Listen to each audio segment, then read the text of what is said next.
Inihahandog ng Department of Agriculture 12, Agri Tayo, Soc Sergeant.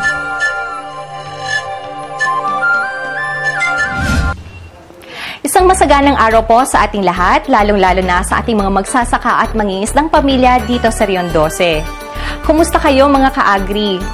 Sana po ay napanood ninyo yung ating episode nung nakaraang Sabado kung saan ay komprehensibo po nating tinutukan ng unang pagbisita ni Secretary Proceso Alcala dito sa Rion 12 para sa taong 2015. At syempre kasama niya rito si Senator Cynthia Villar upang formal na i-turn over sa daan-daang mga magsasaka at LGUs ang 1 bilyong pisong halaga ng mga proyekto, makinaryang pansakahan at fan transfers. At kung hindi man po ninyo napanood mga ka-agri ay maaari po ninyo itong balikan at panoorin sa ating mga social media accounts na Agri Tayo Soc Sergeant at Team DARFO 12 sa Facebook at YouTube. Nandito po tayo ngayon sa Balindog Research and Experimental Station dito sa Balindog, Kidapawan City dahil may bago po kaming paksang ihahandog sa inyo na sigurado po ninyong kapupulutan ng karagdagang kaalaman hinggil sa larangan ng agrikultura. Kaya't sabay-sabay po nating tuklasin at palaganapin ang ganda at sigla ng agrikultura dito sa Agri Tayo Soc Sergeant.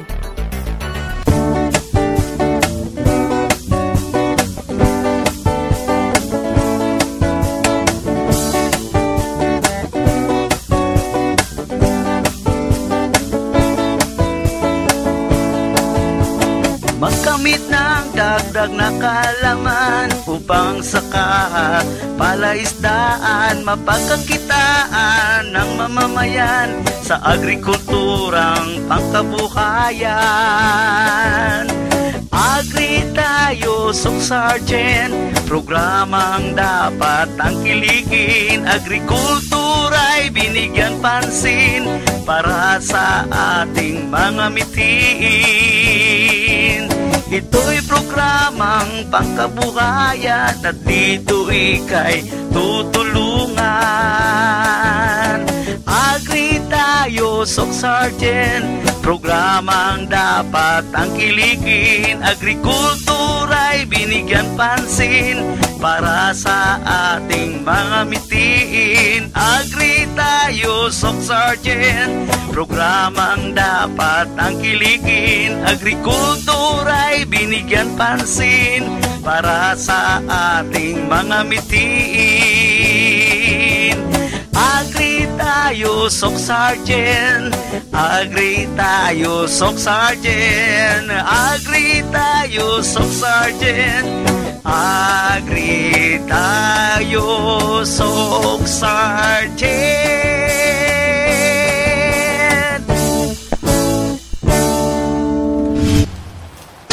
Mga ka-agri, maraming salamat po sa inyong walang sawang suporta at pagtitiwala sa kagawaran ng pagsasaka na ang tanging hangad ay may bigay sa inyong mga proyektong lubos ninyong kailangan.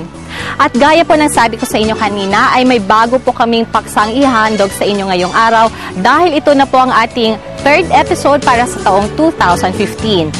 At syempre po ay makakasama natin ngayong Sabado ang ating co-host si Miss Marie. Miss Marie, kumusta ka na? Okay naman ako, Miss Marie. Ikaw, kamusta? Okay na okay. Ay, happy Women's Month pala kasi March ngayon. At likewise, Miss Marie. Happy Women's Month po sa inyong lahat.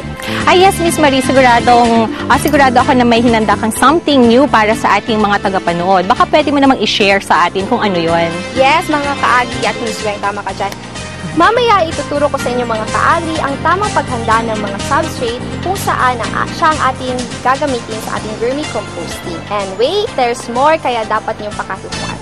Ayan, Miss Marie, siguradong aantabayanan yan ng ating mga televiewers dahil yung gagawin mamaya ay may kinalaman sa ating paksa tungkol sa research. Ibig sabihin ay tatalakayin po natin ang mga kasalukuyang pananaliksik na ginagawa ng mga researchers ng DARFO 12 na siguradong makakatulong sa ating mga magsasaka sa kanilang sakahan.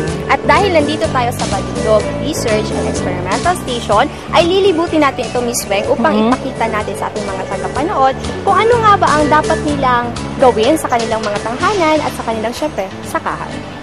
Ayan, marami naman pala tayong hinanda para sa ating mga televiewers, Miss Marie. Kaya ano pang ating hinihintay? Muli itong isang oras na programang hatid sa inyo ng Department of Agriculture RFO 12 sa pangunguna ni Regional Executive Director Amalia Hayag Datukan. Mula rito sa Kidapawan City, North Cotabato, narito na ang ating Agri Balitaan.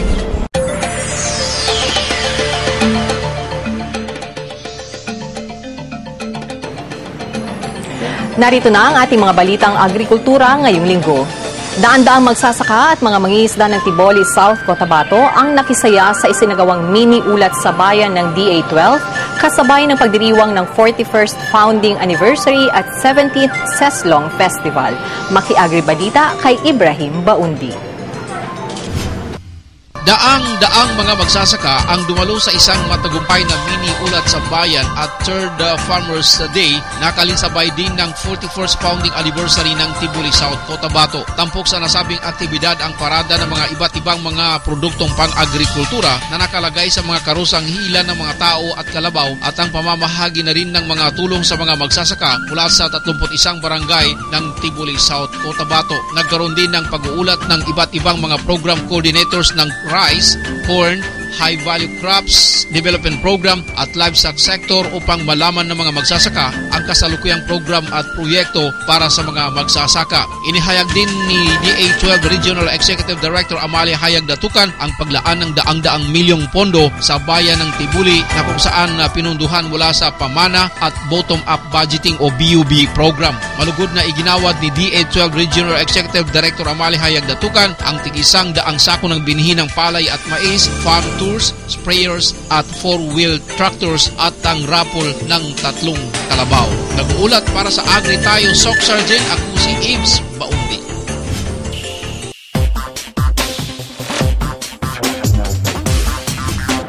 Samantala, nakabalik na ng Pilipinas ang 3 Sock Sergeant Young Farmers na ipinadala ng Department of Agriculture sa bansang Japan noong nakaraang taon bilang bahagi ng The Young Filipino Farmers Training Program Lateral Agreement ng dalawang bansa.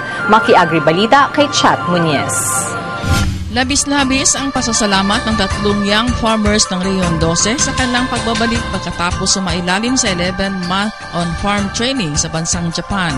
Ang 3 ay sina Hil Aranya ng Tantangan, South Cotabato, Romy James ng Lambayong, Sultan Kudarat at Raymart Manong ng Antipas, North Cotabato. Kabilang ang 3 sa 20 young farmers sa buong bansa na mapalad na nabigyan ng pagkakataon na makapagsanay ng iba't ibang teknolohiya sa pagsasaka sa Japan. Ang Japan daw ay advanced ng 30 years sa Pinas about sa mga machineries. So, na-prove ko talaga kahit doon, 4 kami, umuubos kami ng 15 hektarya isang araw sa pagtanim ng palay. Yung pagka-unique lang po nila is yung continuous lang po yung kanilang cycles na about sa agriculture.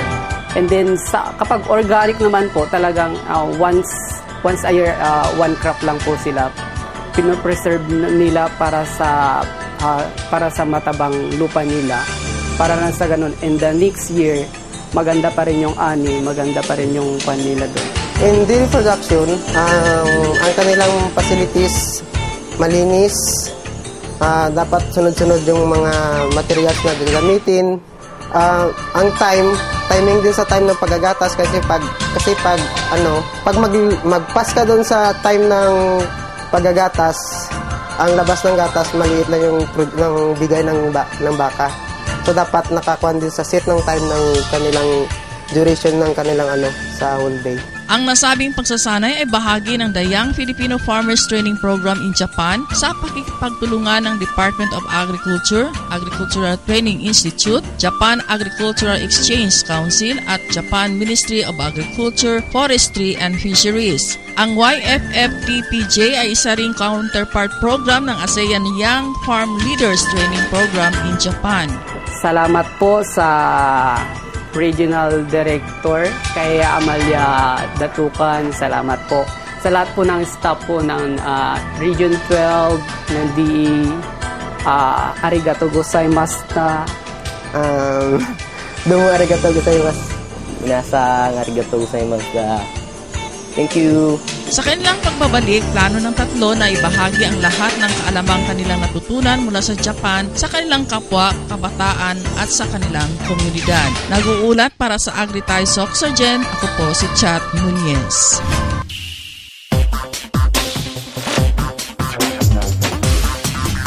Sa Sa iba pang balita, dahil sa ipinagawang small-scale irrigation project ng Department of Agriculture 12 sa isang barangay sa Tantangan, South Cotabato, tumaas na ngayon ang naitatalang ani ng mga magsasaka sa lugar mula 40 to 60 sacks per hectare hanggang 100 to 110 sacks per hectare. Mag-i-agribalita kay Lito Mariano Salvo. Dahil sa ipinagawang small-scale irrigation project ng DE12 sa isang barangay sa Tantangan, South Cotabato, tumaas na ngayon ang naitatalang ani ng mga magsasaka sa lugar mula 40 hanggang 60 sako kada ektarya hanggang sa 100 at 110 sako kada ektarya. Mga ka-agri, ito ay bahagi lamang ng higit sa 5.7 milyong pisong halaga ng small-scale irrigation project na ipinagawa ng Department of Agriculture 12 sa pamamagitan ng Agri-Pinoy Rice Program dito sa Barangay Libas, Tantangan, South Cotabato. Ito ang Libas Diversion Dam na binubuo na higit sa 300 metrong sementadong line canals na nagbibigay serbisyo sa higit sa 80 ektaryang palayan dito sa barangay. Ayon po sa mga magsasaka na aming nakapanayam ng mga miyembro ng LIFASCO, dahil po sa magsaganang supply ng tubig mula sa SSIP, ay nakapag-aani na po sila ng higit sa 100 sako kada ektarya. Malayong-malayo po yan sa higit sa 35 hanggang 50 sako mula 1980s hanggang 2030. Ayon kay Libas Farmers Service Cooperative o LIFASCO President Jean Celis ng Barangay Libas, nasa 40 hanggang 60 sako kada ektarya lamang ang kanilang naaani simula pa 1980s hanggang nitong 2013 dahil sa walang magandang sistemang patubig sa kanilang barangay. Ang LIFASCO ay isang grupo ng mga maliliit na magpapalay na binubuo ng 56 na mga miyembro na siyang nagbubungkal sa higit sa 80 ektaryang palayan na direkta at kasalukuyang nakikinabang sa irrigation project. Sinabi ni DE12 Regional Executive Director Amalia Datucan na nagkakahalaga ng higit sa 5 million pesos ang Small Scale Irrigation Project o SSIP na ipinagawa sa Barangay Libas, Tantangan na binubuo ng isang diversion dam at 300 metrong sementadong line canals. Paliwanag ni Director Datucan, ang proyektong SSIP ay pinunduhan sa ilalim ng Agri-Pinoy Palayan Program bilang bahagi pa rin ng mithi ng pamahalaan na matugunan ang mga kahilingan ng mga magpapalay na magkaroon ng maayos na patubig. Batay sa kanilang project profile, ganap nang natapos ang nasabing proyekto noong April 2014 dahilan upang dumoble ang natatamasang produksyon ng mga magsasaka roon. Dahil sa tulong ng gobyerno sa kanila, ipinahayag ni Celis at ng mga miyembro nito ang kanilang kasiyahan sapagkat malaki ang naitutulong ng kanilang karagdagang ani lalong-lalo na sa kanilang pang-araw-araw na pamumuhay. Samantala, umaasa ang mga miyembro ng LIFASCO na sa darating na mga taon ay madudugtungan at maisesamento na rin ang higit sa 800 metro pan na bahagi ng nasabing irrigation project nang mapakinabangan naman ng mga magpapalay sa iba pang mga barangay. Mula rito sa Barangay Libas, Tantangan, South Cotabato, nag-uulat para sa Agri Tayo Soxer Gen, ako si Lito Mariano Salvo.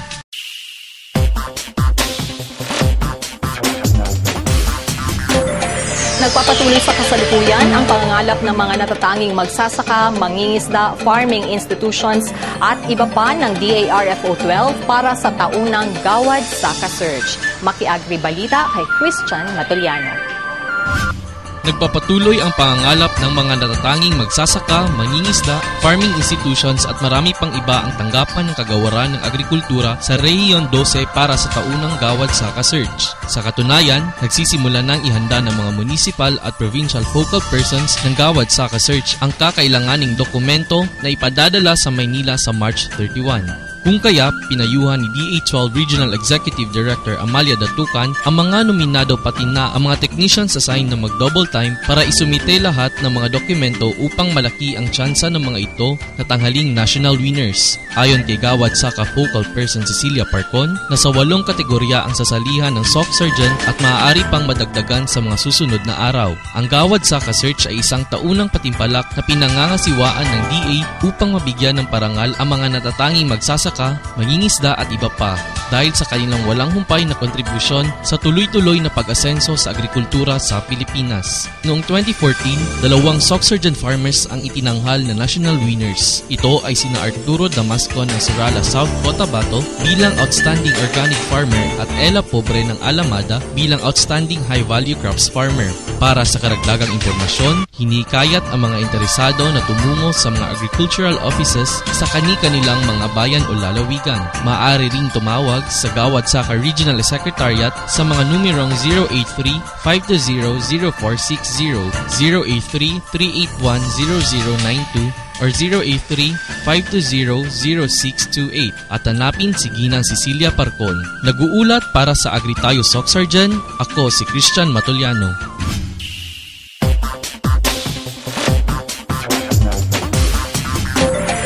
At yan ang unang dagsada ng ating mga balita. Huwag bibitiw dito sa Agritayo Soxargen.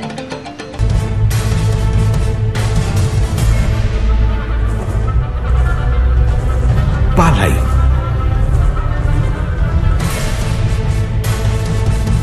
bigas, kanin,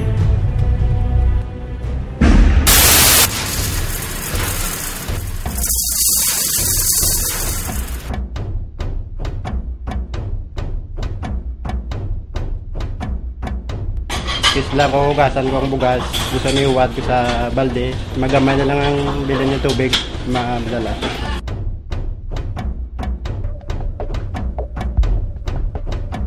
Tiyan bes manada kanon elton sayang kay takema di takedalang tustus. So, pwede obserba ng mga okasyon, tiyan kita, nada hente ta saka manada kumida, specialmente con el kanon.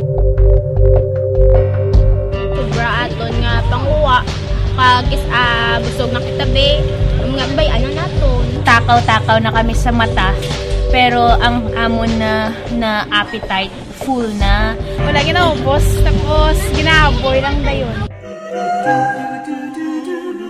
in magbayo di ta masiguro in way roon maasag sa ang kanda suway amin biyak sa natur in magbabayo.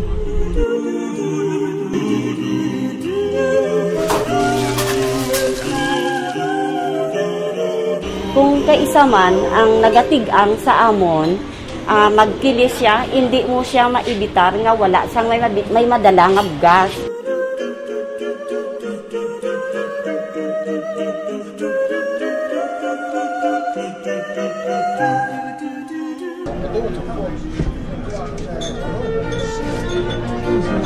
palay, bigas, kanin.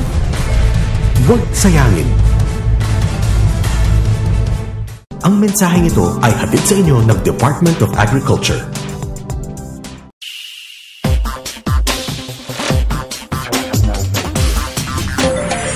Sa pagpapatuloy ng ating agri-balitaan upang mas patatagin pa ang operasyon ng mga barangay food terminal sa Rion 12, nagdaos ng Food Terminal Assessment and Operators Meeting sa Tacurong City ang Agribusiness and Marketing Assistance Division ng DA12. Maki-agri-balita kay Carl Ulysses Aguilion.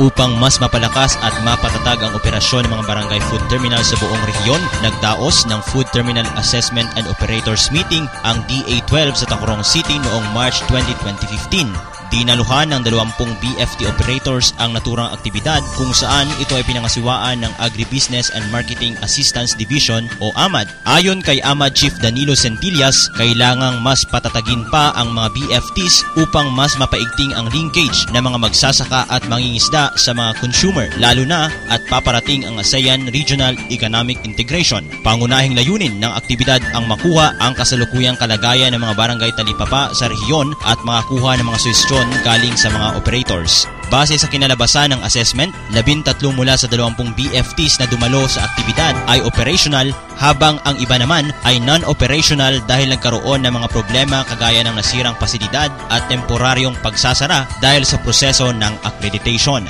Binigyan din ng overview ng AMAD ang mga operators na ang mga BFTs na maganda ang ipinapakitang operasyon ay mabibigyan ng patuloy na suporta ng DA12 at magkakaroon ng pagkakataon na maging nominado sa search for most outstanding barangay food terminal. Ipinaabot ng mga ilang BFT operators ang kanilang kagustuhan na magkaroon ng retraining sa storekeeper at management, values formation at food meat processing. Nag-uulat para sa Agritayo Soxargen. Ako si Carl Ulysses Aguilion.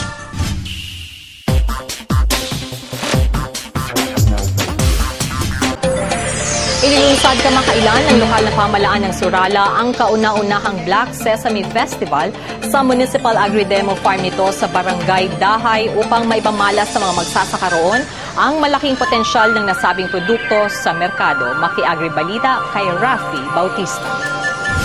Inilunsad ng Municipal Agriculture Office ng Surala ang first Black Sesame Festival sa Municipal Agri-Demo Farm nito sa Barangay Dahay noong March 10. Dinaluhan ng 80 katao na binubuo ng mga kawani ng naturang tanggapan at maging ng Provincial Agriculture Office ng South Cotabato na pinangungunahan ni Provincial Agriculturist Justina Navarrete, mga representante ng Department of Agriculture Regional Field Office 12 sa pangunguna ni Agripinoy High Value Crops Development Program Coordinator Dr. Jocelyn Torres at iba pa, maging ng mga observers ang nasabing aktibidad. Layo ng naturang Harvest Festival kung saan ito rin ay techno-demo at verification trial na ipakilala ang Black Sesame variety sa local at national buyers at maging sa mga mangalakal mula sa ibang bansa. Inihayag ni Dr. Torres na ang sesame seeds ay isa sa mga pinagtutuunan sa ngayon ng DA at substitute para sa importasyon. Ang naturang pagtitipon din ayon sa opisyal ay naglalayon na maipakita na ang produkto ay maaring mamukadkad sa Mindanao. Inilahad din ni Torres na sa ngayon, sinasaliksik pa rin ang sustainability nito sa lupa dito sa Mindanao upang makasiguro na hindi mauwi sa pagkalugi ng mga magsasaka ang pagtatanim nila ng Black Sesame Seeds. At commodity na pwede natin i-compete sa other countries, pwede kita mag-export later on. Even this ito was cited, sabi niya, mas maganda siguro later on kung makapaglagay dyan sa control ng processing. Naroon din ang representante ng Cojan Holdings Corporations na siyang potential buyer ng produkto kung saan siniguro nito sa mga magsasaka na nagpakita ng interes sa sesame na sila ang magbibigay ng seeds at ang tanging counterpart lamang ng mga pagtatanim ay ang labor at lupaing pagtatamnan. Gagamitin anya nila ang produkto sa pagproproseso ng sesame oil.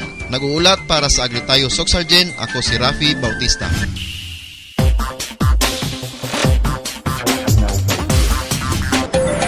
Namangha ang mga bisita mula sa Region 3 sa business plan ng Polo Samahang Nayon Multipurpose Cooperative ng Polomolog South, Cotabato, kaugnay ng kanilang pagbisita sa Soksargen habang isinagawa naman ng DARPCO 12 ang serye ng Information Caravan bilang bahagi pa rin ng pagsisimula ng Philippine Rural Development Program o PRDP.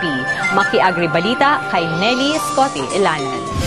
Namangha ang mga bisita mula sa DA Region 3 sa business plan ng Polo Samahang Nayon Multipurpose Cooperative ng Pulumulok, South Cotabato bilang kauna-unahang recipient ng Enterprise Project ng Philippine Rural Development Project o PRDP. Ito ang pangkalahatang reaksyon ng 15 representante mula sa Regional Program Coordinating Office ng Department of Agriculture Region 3, Project Support Office Luzon A. Kamakailan. Namangha ang mga bisita mula sa DA Region 3 sa business plan ng Polo Samahang Nayon Multipurpose Cooperative ng Pulumulok, South Cotabato bilang kauna-unahang recipient ng Enterprise Project ng Philippine Rural Development Project o PRDP. Ito ang pangkalahatang reaksyon ng 15 representante mula sa Regional Program Coordinating Office ng Department of Agriculture Region 3, Project Support Office Luzon A. Kamakailan. Matapos na ipaliwanag ni SN Polo Manager Karen Daguro ang business plan, ay agad na umani ito ng positibong reaksyon mula sa PRDP team ng Region 3 at naintindihan nila kung bakit ito ay tinaguriang world-class business plan ng World Bank sa kanilang review kamakailan.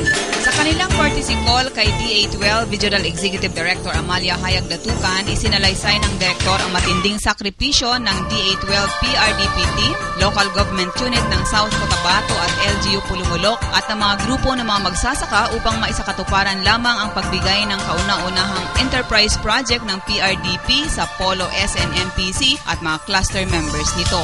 Inihayag rin ni Director Datukan na katumbas ng natatanging pagkilala ng World Bank ay ang malaking responsibilidad na mapanatili ng rehiyon at ng mga katuwang nito ang pagiging modelo sa iba pang naglalayong maging recipient ng kahalintulad na proyekto. Sa iba pang balita, buong suporta ang ipinakita ni na Governor Steve Solon ng Sarangani at Governor Emilio Talinio Mendoza ng North Cotabato sa ginanap na Philippine Rural Development Project o PRDP Information Caravan sa kani-kanilang lalawigan. Ayon kay DA12 Regional Executive Director Amalia Hayag Datukan, layo ng PRDP Information Caravan na maipaliwanag sa mga lokal na pamahalaan ng probinsya at munisipyo ang mga pulisiya, guidelines ng PRDP. Ang PRDP Information Caravan ay unang isinagawa sa Sarangani noong 11 ng Marso sa General Santos City na dinaluhan ni Governor Steve Solon, 10 na mga alkalde ng lalawigan at mga key officials. Nagpasalamat si Governor Solon sa patuloy na pagbuhos ng mga proyektong pang-agrikultura sa kanyang lalawigan, sabay ang paghiling sa mga nasasakupan nito na maging responsable sa preparasyon at pagsumite ng mga kumpletong dokumento upang mas mapabilis ang pagpapatupad ng kanilang proyekto. Samantala, masigasig naman ang mga local chief executives na dumalo sa Information Caravan sa North Cotabato sa pangunguna mismo ni Governor Emilio Talinio Mendoza. Ayon kay Governor Mendoza, excited sila sa pagpapatupad ng mga programa mula sa DA lalo na ng PRDP. Ayon pa sa gobernadura, we have enough buffer funds to counterpart para sa proyektong ito. Mismong ang mga alkalde na mga dumalo ang nag-workshop para sa kanilang target para sa proyektong ipapatupad sa iBuild component o farm-to-market roads. Nag-uulat para sa Agritayo Socsargen. Ako po si Nelly Escote Ilanan.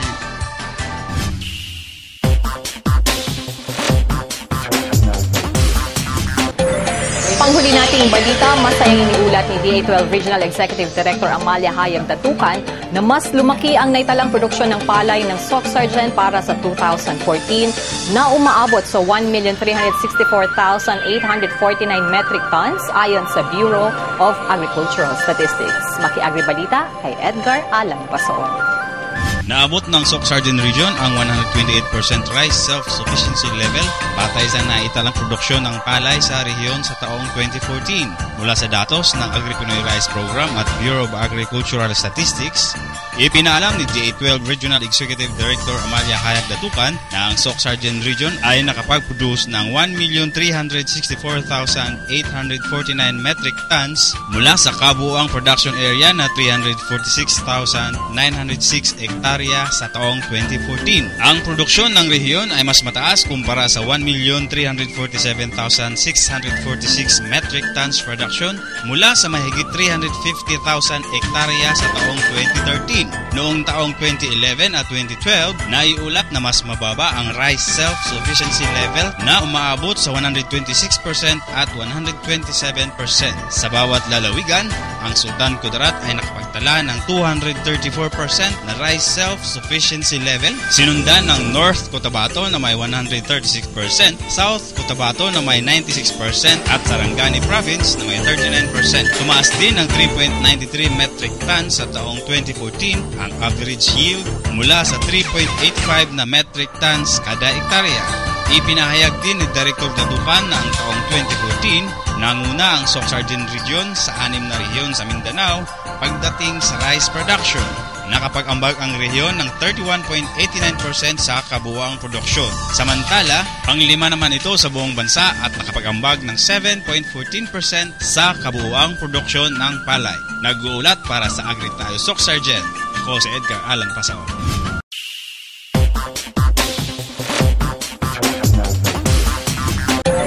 At sumainyo ang kalipunan ng ating Agri-Balitaan. Patuloy lang sa pagtutok dito sa Agritayo Socsargen. Ang El Niño ay isang hindi pangkaraniwang kaganapan sa klima na nararanasan sa buong mundo. Umiinit kasi ang karagatang Pasipiko, kaya nagiging mainit at maalinsangan din ang buga ng hangin. Tumatagal ito ng 8 buwan, minsan higit pa sa 1 taon. Naulit din ito tuwing 2 hanggang 7 taon. Iba-iba ang pagitan, kaya mahirap hulaan. Ang pinakamaganda, maging laging handa, lalo na yung mga pinaka-apektadong lugar. Huli tayong dinalaw ng El Niño taong 2010, kung saan libo-libong ektaryang sakahan sa bansa ang natuyo. Nagkaroon din ng malawakang kakulangan sa tubig, pagkamatay ng mga lamang dagat, pagbaba ng produksyon ng mga pananim, malnutrisyon at pagtaas ng mga bilihin. Hindi biro ang mga epekto ng El Niño, Kaya't wala man sa kamay natin ang pagdating nito, harapin natin ito ng may kaakibat na solusyon.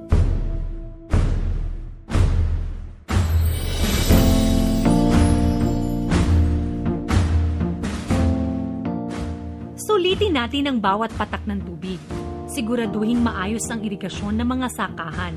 Dapat malinis ito at walang masyadong damo. Takpan ding mabuti ang mga butas para hindi tumagas ang tubig. Gawing 2 sentimetro lang ang taas ng tubig sa irigasyon. 25 hanggang 30 araw mula lipat tanim. Pag husto na ang tubig sa sakahan, isarado na ang mga kanal para hindi maimbak at masayang ang mga sobrang tubig. Buksan na lang ulit ang tubig sa irigasyon pag tuyo na ang lupa. Maaring gumamit ng cloud seeding, ang paglalagay ng kemikal sa ulap para bumigat ito at mapabilis ang ulan. Ang mga karaniwang kemikal na ginagamit dito ay asin, dry ice at silver iodide. Dapat imbaking mabuti ang tubig galing dito dahil hindi ito basta-bastang proseso. Sa pagtatanim, piliin ang mga palay na mabilis gumulang at pwede agad anihin, tulad na lang ng PSB RC14, RC28, RC80, RC82 at IR64. Mas matagal kasi ang pag-ani, mas mataas ang tsansang matuyot ang tanim. Magtanim sa paraang sabog tanim o direct seeding. Sa paraang ito, hindi na kailangang magbungkal dahil mas maikli ang proseso, mas makakatipid sa tubig at mas mapapaaga ang pag-ani. Piliing itanim ang mga gulay na di masyadong nangangailangan ng tubig, tulad na lang ng bawang, sibuyas, pechay sigarilyas at Pigeon pea. Gamitin ang dayami na pantakip sa lupa. Mapapanatili na ang halumigmig ng lupa, maaari pa itong ipakain sa alagang hayop. Maganda ring ipakain sa alagang hayop ang tubo na may kulot. Legumes na maaring itanim kahit sa loob ng bakuran. Sorghum, uraro, saging, kamote, kamoteng kahoy at sarang damo at iba pang halaman sa sakahan na hinaluan ng asukal. Mas tipid to kaysa sa mais. Madalang at mahal kasi ang mais kapag tagtuyot. Huwag ding kalimutang bigyan ng mineral block ang mga alagang hayop para malakas ang resistensya nila sa mahabang tag-init. Kung ang alaga mo ay baboy o baka, dapat alam mong hirap silang mabuntis kapag sobrang init ng panahon. Malamang, kakailanganin nila ang artificial insemination. Magpatulong sa livestock technician sa lugar nyo para maayos na maisagawa to. Kung isda naman ang inaalagaan, piliin ang mga klase ng isdang hindi masyadong apektado sa tagtuyot. Bukod kasi sa pag-init ng tubig, umaalat din to kapag tag-init. Ilan sa mga isdang kayang tumagal sa El Nino ay hito, tilapia, bangus, at dalag. Marami pa tayong kayang gawin para maghanda sa El Nino. Para malaman ang lahat ng to, sumangguni sa pinakamalapit na opisina ng Department of Agriculture. Hindi lang kayo basta tuturuan ng iba't ibang paraan para maghanda. Tutulungan pa kayong magkaroon ng mga kagamitan at magsimula ng mga programa para rito. Sa susunod na pagbisita ng El Nino, sama-sama nating haharapin to. Huwag mag-alala dahil walang mawawala kung lagi tayong handa.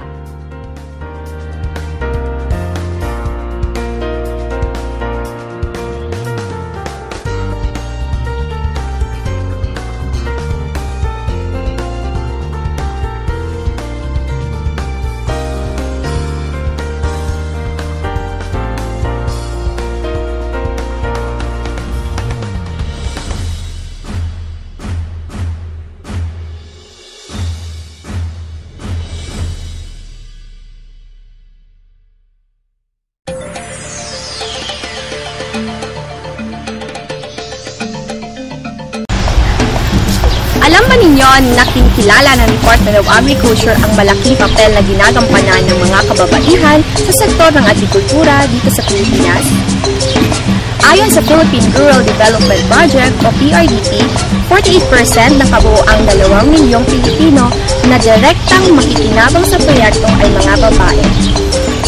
At sa 22 milyong Pilipinong indirektang makikinabang sa proyekto, 10 milyon dito ay mga kababaihan.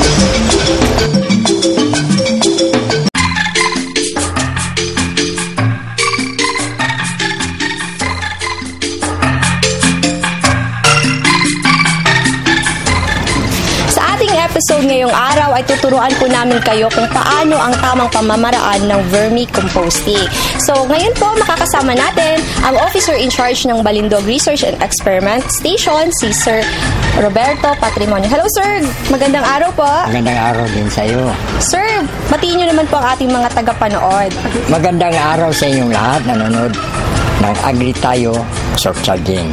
Yes, sir. Excited na po kaming matuto kung paano po mag-prepare ng substrate po. Pero sir, bago po tayo mag-umpisa, gusto lang po namin malaman kung ano-ano po ba yung pwedeng maging substrate at saka ano po yung mga factor na ikino-consider po sa pag-prepare nito.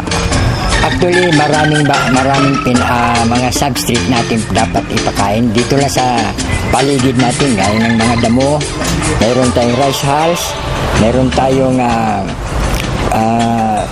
kakawati, at saka yung dumi ng kambing. Nandiyan ang dumi ng kambing. Pwede natin yan, at saka yung banana stalk. Meron tayo yan, pwede natin yan pakain. Pwede rin natin pakain yung mga papel. Hindi lang yung mga damo, kundi may mga papel tayo, pwede natin yung mga pakain. Hindi lang yan, kung hindi yung mga mga gulay.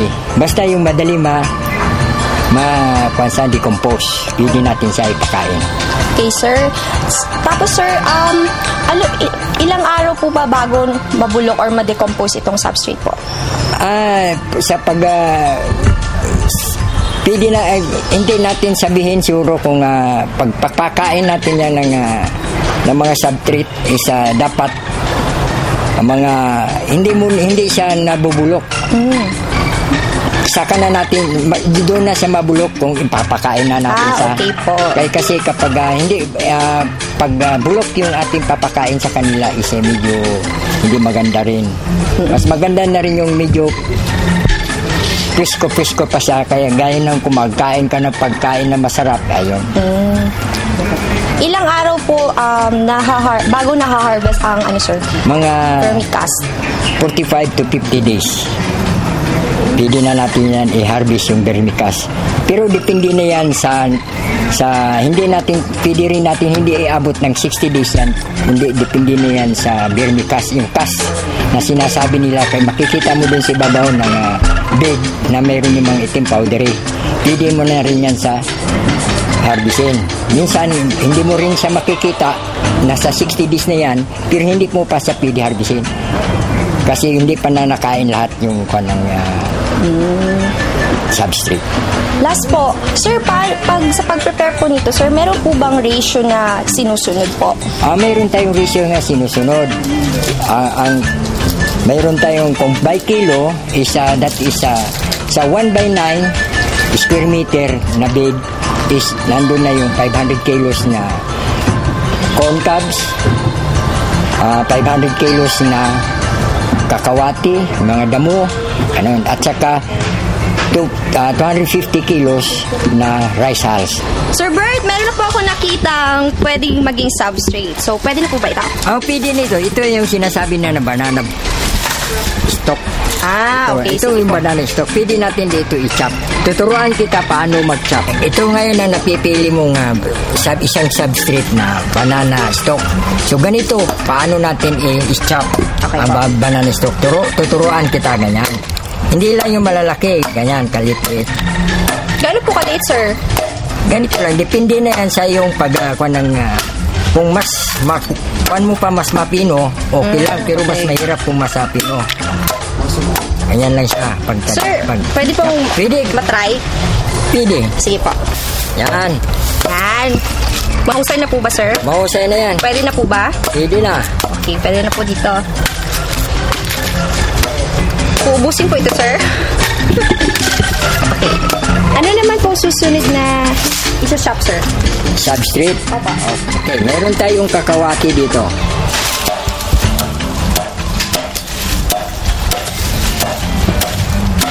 Pwede ikaw para masanay sure ka po. na? Sige po. Tama po bang ginagawa ko, sir? Tama na yan.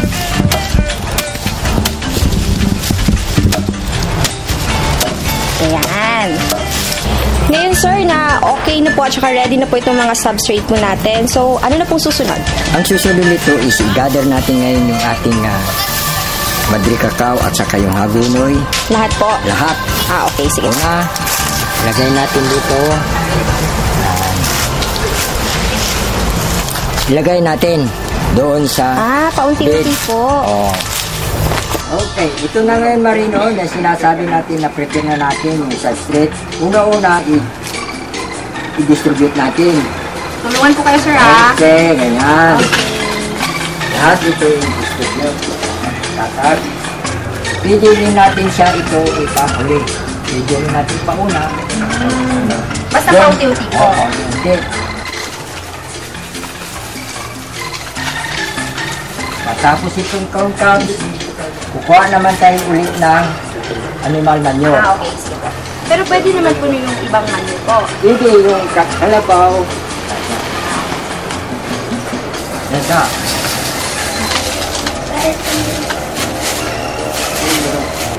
After this, yung rice straw. Okay. Ano naman yan dahil. Yan. Hindi ko makakalan mo. Then, yung banana stock. Okay. Yun na. Tapos na po tayo, sir? Tapos na tayo. Depende na yan sa'yo. Kung dagdagan mo pa yan, sa mga subject ibang bagay, pili pa natin may malaki pa man. Okay. Hanggang saan po, sir? Pili natin siya punuin niya hanggang dito. Kung mayroon po kayong shredder sa bahay, ay maaari nyo itong gamitin upang mas magiging manipis ang mga substrates. Sa loob ng 10 hanggang 12 araw ay nagsisimula ng mabulok ang mga materyales.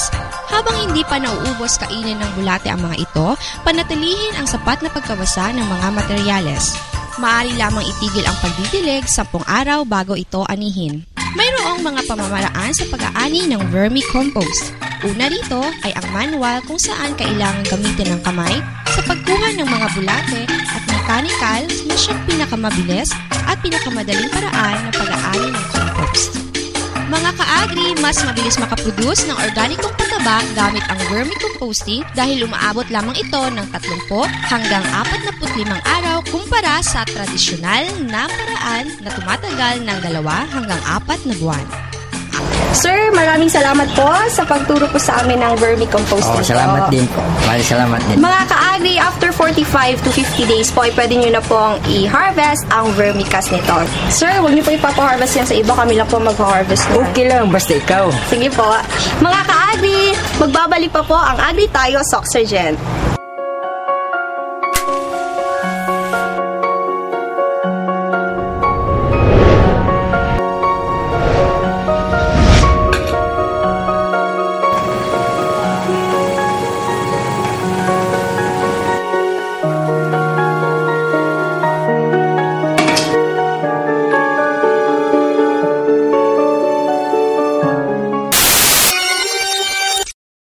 Sa isang araw, ang bawat Pilipino ay nagsasayang ng 2 kutsarang kanin.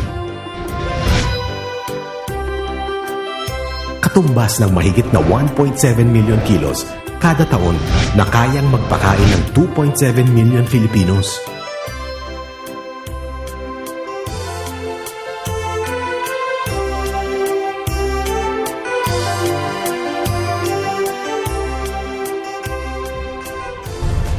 Palay, bigas, kanin.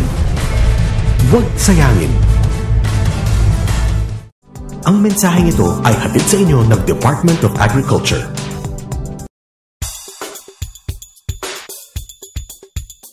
Hinikayat ngayon ng Department of Agriculture ang mga swine raisers sa buong Region 12 na subukan ang pagpapakain sa mga baboy ng home mixed feeds dahil ito ay low cost pero mataas pa rin ang kalidad.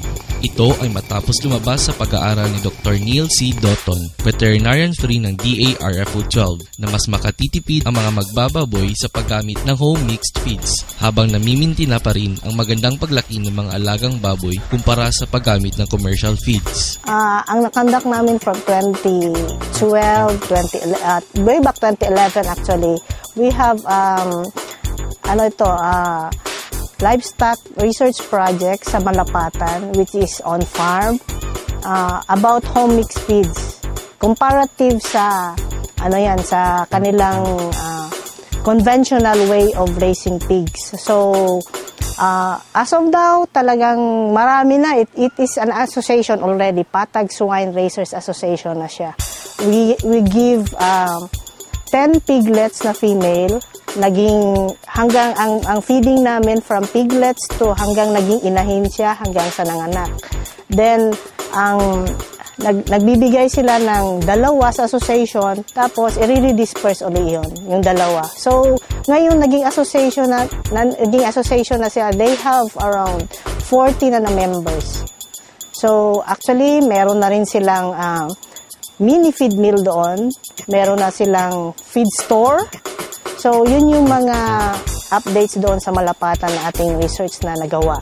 Then, so, ginawa rin natin dito sa ating station na gagawa din ng ganong comparative na research. So, sa ngayon, we have already around 20 na inahin dyan ngayon na ready for transfer sa Aroman kasi nga mas malaki yung ating area sa Aroman, itatransfer natin doon. Isa rin sa pinagkakabalahan ngayon ng DARFO 12 na may kaugnayan sa paghahayupan ay ang produksyon ng organic swine na talaga namang malaki ang potensyal sa merkado. We've started 2014 organic raising ng Pero we started with white pigs kasi we don't have the organically raised na source ng black pigs. So white pigs yung ginamit namin, cleanse namin for 2 years. Then, we studied yung mga management ho niya. We're using sa mga wounds na ginagamit namin, yung mayana, malunggay, guava leaves. Talagang ang produce namin dito ng soya beans at saka corn, yun yung Then, kumukuha kami ng organic na rice bran sa Don Bosco. Pag i-cleanse mo kasi from conventional kasi nanggaling yung yung pigs mo. Siyempre yung kinakain nila noon, hindi siya organically grown yung mga feeds na ginagamit na ingredients. So i-cleanse mo talaga. So from conventional, papakainin mo siya ng organic na feeds. Yung management tooth clipping, tail docking, it's a big no sa sa organic raising. So, ang allowed lang ho na antibiotics, hindi kami gumagamit. So, ang allowed lang ho is yung hog cholera vaccination. At 45 days, then we are weaning, iwawalay mo yung yung baboy. At later stage, kasi nga, hindi ka naman gagamit ng mga anti-scours, hindi ka gagamit ng medisina. So, i-wean mo iwawalay mo yung baboy at later stage around 55 to 60 days para maging mas malakas na siya, resistant na siya sa diseases, hindi na siya magtatae masyado. Nabigyan na natin per module yung ating mga sa provincial focal persons na dinisperse din nila sa kanilang mga farmers. By module ho, 5 babae at saka 1 boar. Para walang kawala na sabihin na walang boar. So talagang kumpleto ho yung binibigay natin. Nabigyan natin ang Kiamba, Malungon, South Cotabato, then Antipas, and Alyosan. Yun yung mga nabigyan natin na per module. Sila na ho yung magpuproduce ng piglets para siguradong organic. Sila magbibigyan ng piglets na magpuproduce ng piglets na i-distribute din nila sa kanilang lugar. So ganun yung module din. Babalik din nila ng parang give a piglet, return a piglet. Ganun yung sistema. So within their locality, so magiging dadami yung piglets doon ng organic. Sa mga livestock at poultry raisers, may payo sa inyo si Doc Doton. Hinihikayat ko yung mga farmers na pumunta dito. Any question about livestock raising, you can come here at Balindog Dairy Center or at Aroman Research Experiment Center. Feel free na puntahan nyo yung ating mga stations at least hands-on kayo na makikita ninyo yung operation namin dito sa station. Feel free kung ano mang mga problems about livestock, you can go here.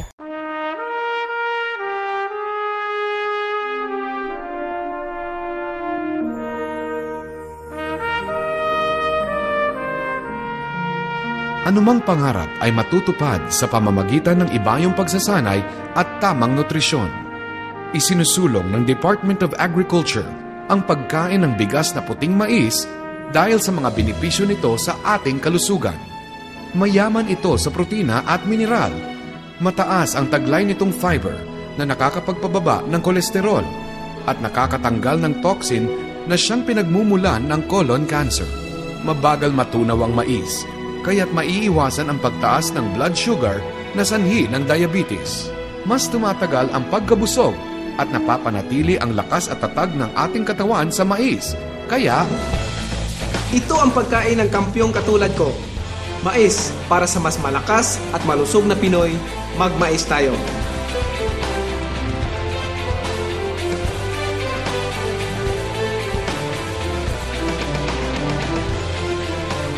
Ang mensaheng ito ay hatid sa inyo ng Department of Agriculture at ng himpilang ito. Talaga namang naging hitik sa mga bagong kaalaman hinggil sa larangan ng agrikultura ang isang oras nating pagsasama. Sa ating mga viewers, maaari niyo pong sundan ang ating programa sa mga broadcast outlets at social media accounts na naka-flash ngayon sa inyong mga TV screens.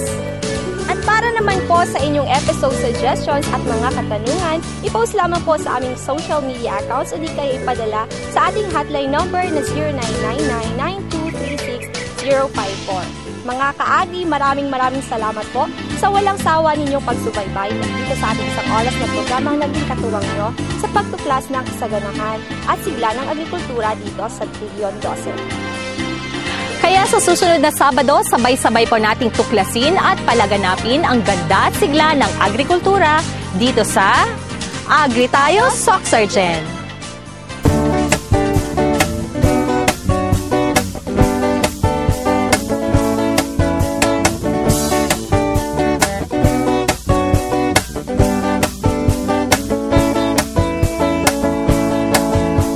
Magkamit ng dagdag na kalaman upang saka palaisdaan, mapagkakitaan ng mamamayan sa agrikulturang pangkabuhayan. Agri Tayo, Soc Sergeant, programang dapat tangkilikin. Agrikultura'y binigyan pansin para sa ating mga mitiin. Ito'y programang pangkabuhayan at dito ika'y tutulungan.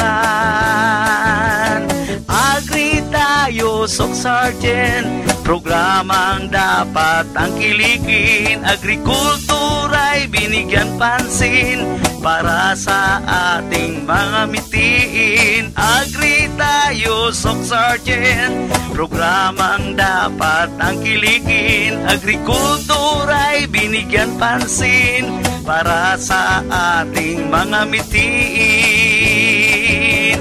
Agri Tayo, Soc Sergeant, Agri Tayo, Soc Sergeant, Agri Tayo, Soc Sergeant, Agri Tayo, Soc Sergeant.